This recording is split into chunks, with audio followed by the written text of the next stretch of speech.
Salut les gars, c'est Patapouf. Alors aujourd'hui, c'est un petit tuto que plusieurs m'ont demandé suite à un post sur Facebook que j'avais fait où j'avais fait plusieurs soudures.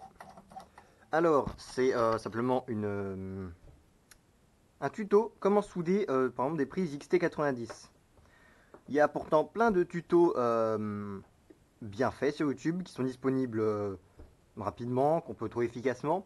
Mais il y en a qui ont voulu quand même voir ma façon et je vous avoue que je vois un peu aussi l'intérêt de montrer comment je fais moi parce que je n'utilise pas le matos que tout le monde utilise en fait, je fais à la professeure tournesol, c'est-à-dire avec le minimum de matos possible. Premièrement, un fer à souder, vu que tout le monde n'a pas forcément des stations de charge, un simple fer à souder Dexter qui a coûté une quinzaine d'euros.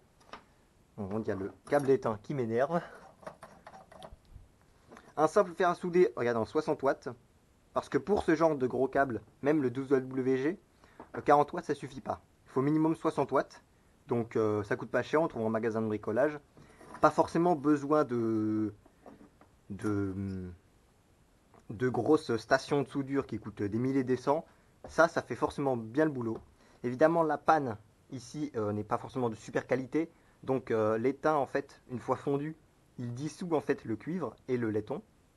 Donc de temps en temps, vous voyez, quand ça peut être abîmé, de temps en temps, il faut la retailler. Faites pas ça avec une panne qui ne s'abîme pas, parce qu'il y a certaines pannes de très bonne qualité qui restent bien en forme.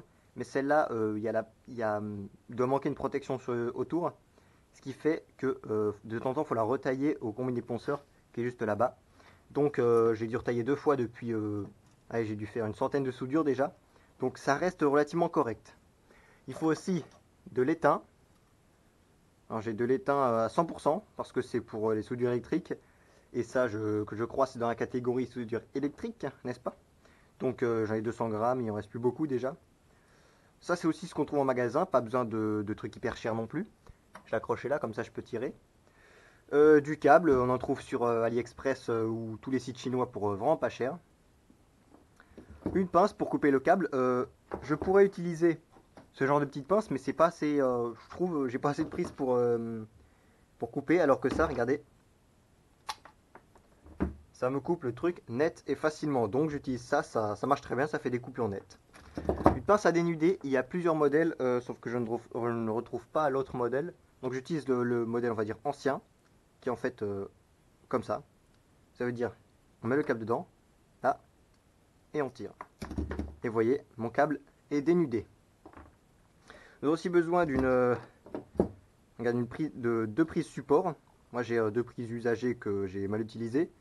Ça j'ai protégé parce que vu que la batterie elle va aller dedans pour pas que ça fasse court-circuit. Donc des prises support que vous n'utiliserez pas. Celle-là j'y arrive pas à enlever l'étain. D'ailleurs j'ai pas acheté de pompe à étain, ça coûte pas cher. Mais bref. Aussi un truc qu'on n'a pas tous, c'est-à-dire un petit support pour faire les prises. Ici j'ai une vieille pince avec un élastique pour tenir mon câble. Vous voyez pendant que je vais l'étamer. Et différents trous, j'ai 2, 2,5, 3, 3,5, 4, 4,5 et... non, je sais plus, bref. Où j'ai 2,5, 3, 3,5, 4, 4,5 et 5. Je sais plus. Vous voyez, ça me sert à faire les soudures. Vu que c'est un morceau de bois, j'ai juste à repercer après. Ça me sert de support quand par exemple je fais... où est-ce que j'ai du, de la prise? Voilà, quand je fais des prises comme ça par exemple. Je mets la prise ici. Je le mets dans l'étau ici. Et j'ai juste à faire chauffer. Comme ça ne me... Ça, c'est des pièces réutilisables, donc quand c'est brûlé trop, vous la réutilisez, quoi. Aussi, besoin d'une éponge mouillée. Voilà.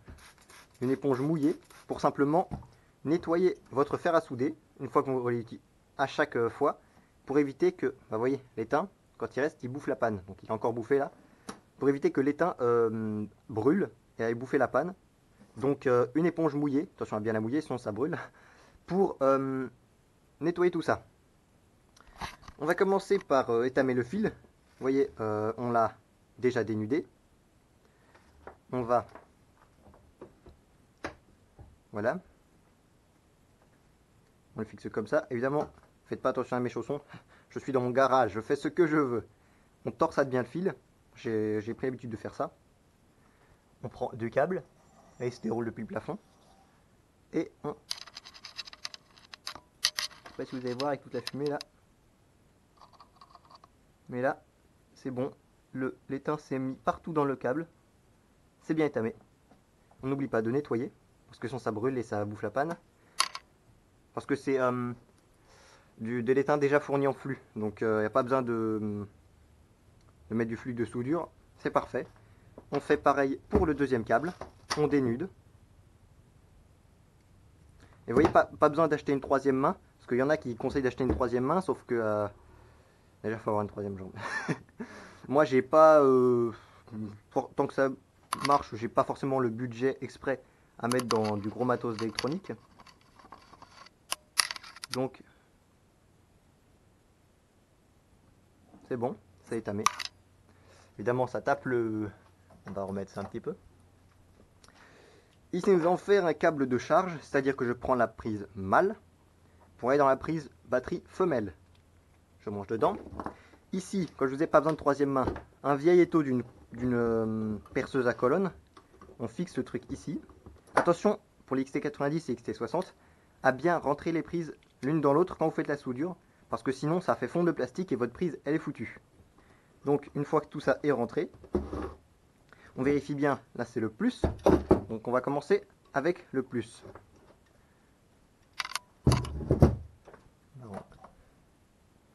Évidemment, pourquoi les soudures que j'ai fait hier, je les ai faites hors caméra, parce que j'aime pas trop avoir une caméra. Donc ça marche, hein.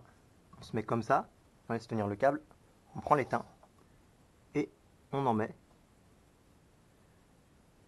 Et à un moment vous sentirez que le câble il va devenir un peu mou. Vous voyez, il est encore dur. Vous sentirez dans la main que le câble va devenir mou et vous verrez que l'étain va se coller partout dans la prise. Vous voyez, ça bout un peu sur les bords, donc on est bon. Et on lâche.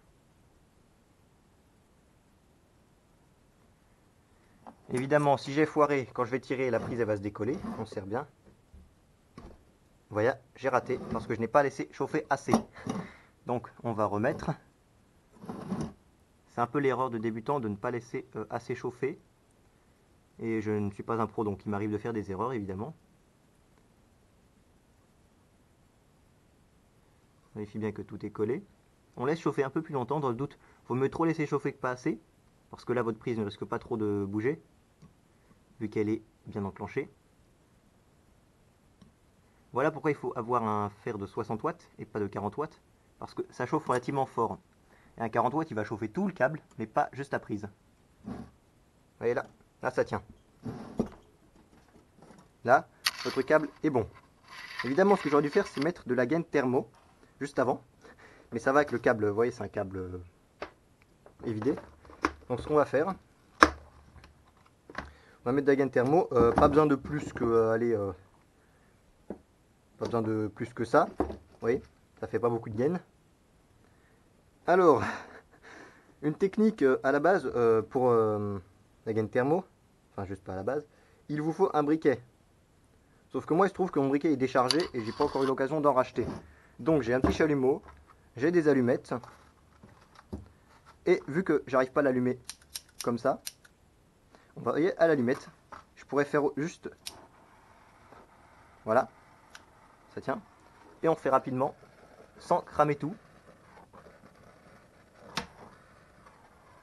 Et voilà, c'est soudé. Vous voyez, ça n'a pas bougé, ça n'a pas fondu. Évidemment, l'inconvénient avec les XT90, c'est que le fer peut toucher le bord et faire fondre. Est-ce que ça filme au moins? Ça va, ça filmait. Donc c'est pour ça que certains préfèrent les EC5, parce que c'est comme les EC3 du coup, que d'ailleurs avant j'étais tout en EC3. Regardez. C'est-à-dire qu'on fait d'abord souder la prise au câble, et après on l'enclenche, donc pas de risque de faire fondre ça. Bon, je vais pas vous faire ça parce que c'est, vous voyez, ah ici je vais vous le faire quand même. Vous voyez, du coup on enlève ça, on retourne à la prise, et nous sommes sur la partie moins. Nous sommes ici. On a bien compris qu'il faut bien faire chauffer la la partie batterie, la partie prise. Et oui, ah, zut. Là on en ajoute. Parce que si vous n'ajoutez pas d'étain, il va juste être une toute petite partie de la panne qui va toucher le câble et ça va chauffer très difficilement. Alors que s'il y a de l'étain, ça fait une surface de contact presque liquide et ça fait beaucoup plus de surface en contact avec le câble. Ce qui fait que ça fond beaucoup plus, ça chauffe beaucoup mieux, vous chauffez beaucoup moins votre câble et la soudure est plus efficace. Évidemment, quand je dis ça, ça ne marche pas. Si, ça marche. Reste là, toi.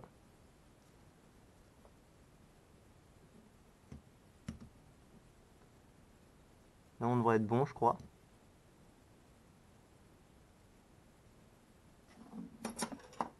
On serre bien. Et est-ce que ça va bouger? Non, ça ne bouge pas. Nous avons réussi notre prise. Donc, on fait la même avec de la gaine thermo noire. D'ailleurs, ça m'a coûté 5 € sur AliExpress. Donc, si vous avez besoin de beaucoup de gaine thermo, je vous invite évidemment à voir tout ça. Donc, vous coupez, allez. Ça fait combien? Ça fait... ça nous fait, allez, à peine 10 mm de gaine. Donc 10 mm de gaine, ça suffit largement. Évidemment, je peux prendre aussi de la gaine plus petite. Vous voyez, ça marche aussi. Mais j'ai pris la gaine plus grosse. L'avantage, c'est que la gaine thermo rétractable, ça se rétracte. Donc si vous prenez un peu trop gros, évidemment, ça fera pas forcément un truc super beau, mais au moins, ça sera rétracté. Donc on fait pareil que pour la précédente. Évidemment, j'aurais pu faire les deux d'un coup. Les deux gaines thermo d'un coup. Sauf que par exemple, quand vous faites des batteries, il ne faut pas que les deux pôles se touchent. Donc, évidemment, il faut toujours garder l'allumette. Il faut faire attention qu'il soit toujours bien isolé. Donc, et ben voilà, heureusement que j'en parle. Vu que je ne peux pas rallumer à l'étincelle là-dessus. Toujours surveiller les allumettes. Il faut que les... Je préfère consommer des allumettes, mais être sécurisé. Voilà. Donc voilà, vos soudures sont terminées. Vous avez une prise qui tient. Vous voyez, ça risque pas de se barrer pour l'instant.